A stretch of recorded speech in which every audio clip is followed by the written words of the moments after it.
Zee Marathi वाहिनीवर दिनांक 29 जून 2017 रोजी प्रक्षेपित झालेल्या काहे दिया परदेस कार्यक्रमामध्ये गौरी हताश मनाने आपल्या आजीला सांगते की कितीही प्रयत्न केला तरी शिवच्या आईचं मन मी जिंकू शकत नाहीये।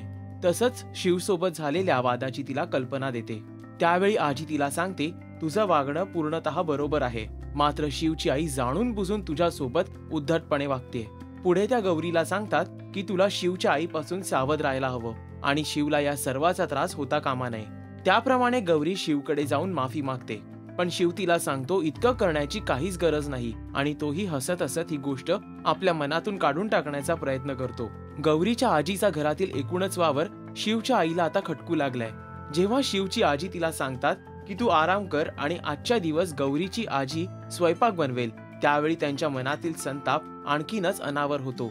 फक्त त्या प्रसंगी त्या व्यक्त करू शकत नाही। त्यानंतर जेव्हा त्या किचन मध्ये जातात तेव्हा त्यांच्या पायाला नारळाची करवंटी लागते। गौरी जेव्हा ते काढण्याचा प्रयत्न करते तेव्हा त्या बाजूला सरकतात। त्यानंतर गौरीच्या आजीची मुंबईला रवानगी करण्याचा ते बेत बनवतात। गौरीच्या वडिलांना शिवची आई कॉल करते आणि अप्रत्यक्षपणे सांगण्याचा प्रयत्न करते की तुमच्या सासूनी बनारस मध्ये माझी नाकी नऊ आणलीये। त्यामुळे शिवच्या आईचं बोलणंही गौरीच्या वडिलांना अपमानास्पद वाटतं। दुसरीकडे सरला मनातून प्रचंड हळवी झालेली असते। गौरी आणि तिच्या आजीच्या लक्षात येतं की सरला रडतेय।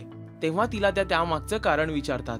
तेव्हा सरला सांगते की लग्नाला 2 वर्ष उलटूनही मला आई होता येत नाहीये, ज्यामुळे मनावर खूप दडपण आलंय। गौरीला हे ऐकून प्रचंड वाईट वाटतं। काहे दिया परदेस ही मालिका आपण पाहू शकतात सोमवार ते शनिवार रात्री 9 वाजता फक्त झी मराठी वाहिनीवर।